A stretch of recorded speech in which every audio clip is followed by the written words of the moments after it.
السلام علیکم دوستوں، ڈائبٹک سیریز کو آگے بڑھاتے ہوئے آج ہم بات کریں گے ان کے ٹائپس کے اوپر۔ تو سب سے پہلے ٹائپ 1 ڈائبٹیز کے اوپر میں بات کروں گا۔ تو ٹائپ 1 ڈائبٹیز میں لبلبہ جو ہے وہ انسولین پیدا ہی نہیں کرتا ہے۔ جو کچھ ہم کھاتے ہیں چاہے وہ کاربوہائیڈریٹس ہے تو وہ ہمارے خون کے اندر میں جا کے گلوکوز کی شکل میں تبدیل ہو جاتے ہیں، جو کہ شوگر کی ایک قسم ہے۔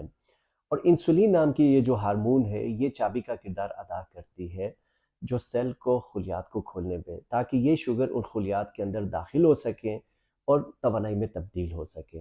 اگر ڈائگنوسس کے اوپر میں بات کروں تو ٹائپ 1 کو ڈائگنوز کرتے ہوئے عموماً ڈاکٹرز کو مشکلات کا سامنا کرنا پڑتا ہے۔ اگر میں یو کے کی بات کروں تو 38% جو ڈاکٹرز ہیں اس کو ڈائگنوز کرتے ہوئے ان سے غلطیاں ہوئی تھی، ان کو ڈائگنوز صحیح طریقے سے نہیں کر سکے تھے۔ اگر ان کی وجوہات کی اگر بات کریں یا اسباب کی بات کریں، ابھی تک کوئی ایسی ریسرچ، کوئی مستند کوئی ایسی چیز سامنے نہیں ہے کہ اس کی وجہ کیا ہے۔